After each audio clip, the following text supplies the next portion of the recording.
오늘 14장은 표적을 나타내신 하나님이에요. 뭐라고요? 표적을 나타내신 하나님.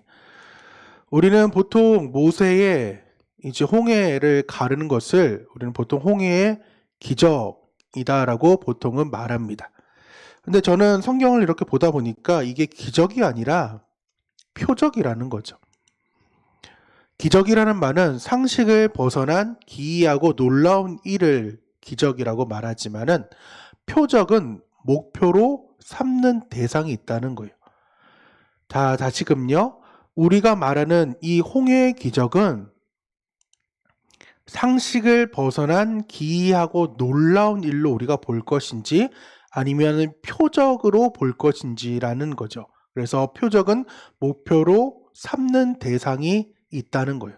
그러니까 오늘 14장에서는 하나님께서는 표적을 나타내신 그 하나님으로 우리에게 지금 말씀하고 있다는 것입니다.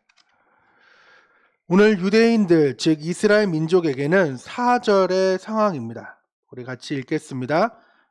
내가 바로의 마음을 완악하게 한즉 바로가 그들의 뒤를 따르리니 내가 그와 그의 온 군대로 말미암아 영광을 얻어 애굽 사람들이 나를 여호와일 줄 알게 하리라 라는 말씀과 이제 31절의 말씀입니다. 이스라엘이 여호와께서 애굽 사람들에게 행하신 그 큰 능력을 보았으므로 백성이 여호와를 경외하고 여호와 그의 종 모세를 믿었더라 라는 상황이고, 애굽 사람 같은 경우는 아까 4절에 읽었던 것 다시 한번 읽어볼게요.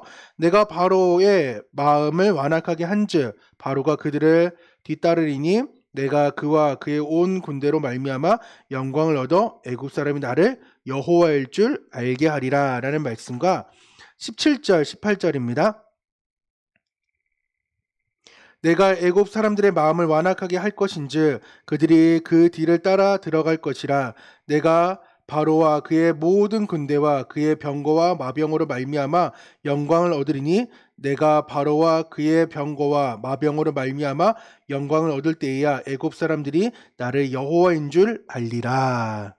즉 하나님께서는 표적을 행하신 거예요. 뭐라고요? 나를 여호와인 줄 알게 하려는 것이 오늘 이제 홍해에 대한 그 표적이고, 앞에서 10가지 재앙도 말씀을 계속 나눴듯이, 또한 유월절을 나눴듯이, 무교절을 나누듯이 모든 것들이 여호와를 알게 하는 것이 하나님의 목적이었어요. 그러니까 목표가 확실한 것이 오늘 도장을 찍는 것이 이 홍해의 사건이라는 것입니다.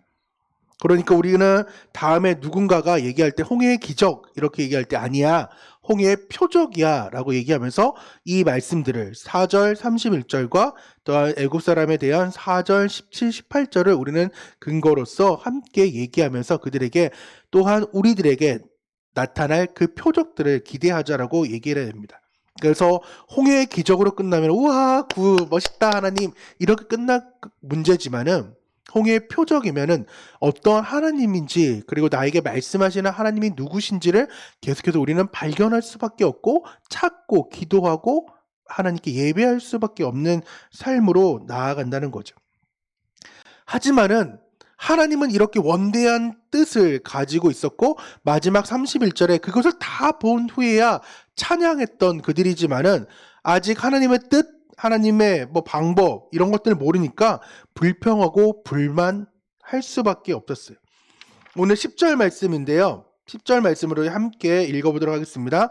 바로가 가까이 올 때 이스라엘 자손이 눈을 들어 본즉 애굽 사람들이 자기를 뒤에 이른지라. 이스라엘 자손이 심히 두려워하여 여호와께 부르짖고. 여호와께 지금 이스라엘 백성들이 부르짖고 있어요. 과연 이 부르짖음이 기도일까요? 아니면 대성통곡일까요? 어찌 보면은 기도했다라고 생각할 수 있지만은 이것은 대성통곡입니다. 왜 그러느냐? 11에서 13절 말씀 우리 한밀 계속해서 읽어보도록 하겠습니다. 그들이 또 모세에게 이르되 애굽에 매장지가 없어서 당신이 우리를 이끌어내어 이 광야에서 죽게 하느냐? 어찌하여 당신이 우리를 애굽에서 이끌어내어 우리에게 이같이 하느냐? 우리가 애굽에서 당신에게 이른 말이 무엇 이것이 아니냐? 이르기를 우리를 내버려 두라. 우리가 애굽 사람을 섬길 것이라 하지 아니하더냐. 애굽 사람을 섬기는 것이 광야에서 죽는 것보다 낫겠노라 라는 상황으로 나아가게 되는 거죠. 이것을 볼 때에 만약에 하나님께 기도했다면은 오늘 모세처럼 고백을 할 수밖에 없었고 함께 불렀던 찬양처럼 고백할 수밖에 없습니다. 13절 14절입니다. 모세가 백성에게 이르되 너희는 두려워하지 말고 가만히 서서 여호와께서 오늘 너희를 위하여 행하시는 구원을 보라. 너희가 오늘 본 애굽 사람을 영원히 다시 보지 아니하리라. 여호와께서 너희를 위하여 싸우시리니 너희는 가만히 있을지니라 라고 우리는 모세처럼 고백을 할 수밖에 없지만은 우리는 하나님의 의도를 모르니까 불평하고 불만하고 어려움을 토로할 수밖에 없습니다. 그러니까 하나님을 아는 사람 그리고 믿음의 사람으로 싸움의 주체가 누구인지를 바로 알았다면 우리는 모세와 같은 고백을 할 수 있게 된다는 거예요.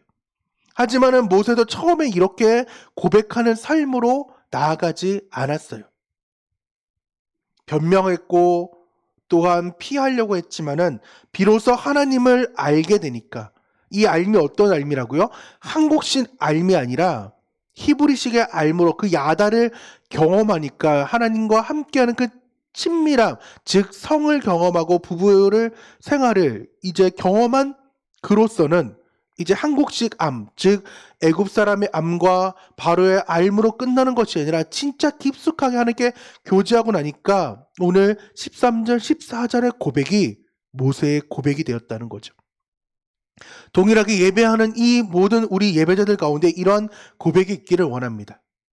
비록 모세처럼 처음에 떨기람을 만났던 그 하나님을 어렴풋이 알고 계속해서 변명하고 핑계대고 하지 않으려고 했던 나의 삶이지만은 1인 1예배를 통하여서 출애굽을 계속해서 함께 하나님을 알아감으로 인하여서 모세와 같은 고백, 즉 우리의 싸움의 주체가 하나님께서 하고 계시구나. 아, 이것은 기적이 아니라 표적이구나.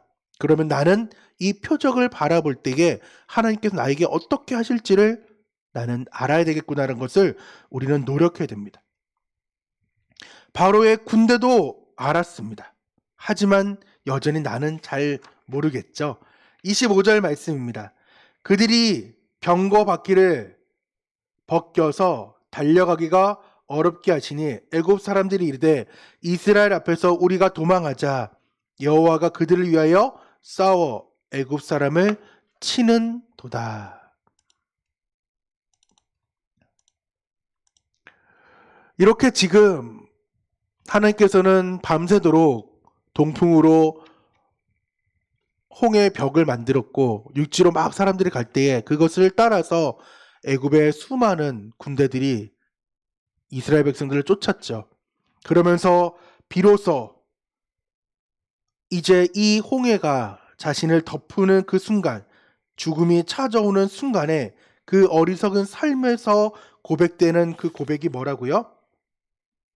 이스라엘 앞에서 우리가 도망하자 여호와가 그들을 위하여 싸워 애굽 사람을 치는도다. 죽는 순간에 이제 그들은 하나님이 이스라엘과 싸우는지를 비로소 경험하게 되는 거죠. 하지만 때는 늦었습니다. 왜? 죽는 그 순간이었으니까. 그렇기 때문에 우리의 목숨이 있을 때 정말 하나님을 바로 알고 또한 전도하며 나아가야 됩니다.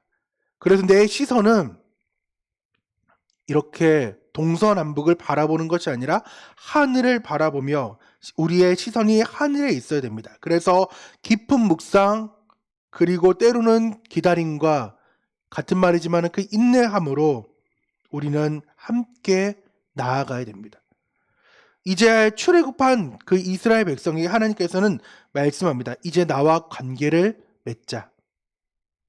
아까 말했던 한국식의 알무로 그 관계를 맺는 것이 아니라 우리가 진정한 나와 너가 부부의 생활로 이제 함께 나아가자 라고 하나님께서는 계속해서 말씀합니다.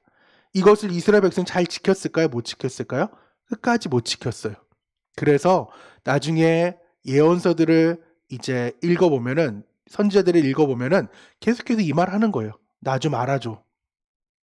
계속 부부의 생활로 함께 경험되기를 원하고 관계를 맺기를 원해. 하지만은 하나님, 나는 하나님이 싫어요. 나는 세상이 좋아요. 라고 얘기하는 것이 구약의 상황이고, 그 상황이 안 되니까 하나님께서는 마지막 수단인 하나님의 독생자이신 그 예수 그리스도를, 아들을 이 땅에 보내주시고 완벽한 구원의 역사를, 이제 예수님을 통하여서 나와 관계를 맺자, 내가 너를 이제 죄인으로 보지 않을 거다라는 것을 하나님께서는 우리에게 함께 해주셨죠.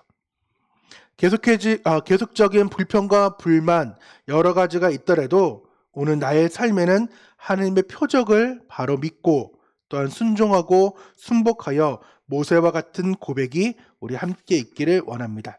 13절, 14절 다시 한 목소리로 크게 읽도록 하겠습니다.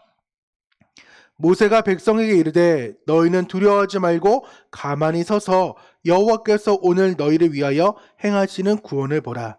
너희가 오늘 본 애굽 사람을 영원히 다시 보지 아니하리라. 여호와께서 너희를 위하여 싸우시리니 너희는 가만히 있을지니라. 아멘. 그래서 오늘 함께 말씀을 볼 때에 표적을 나타내신 그 하나님, 그래서 우리가 하나님 표적을 기적으로 말하는 성도가 아니라 표적을 표적으로 말하는, 온전히 말하는 하루가 되고 삶이 되기를 원합니다.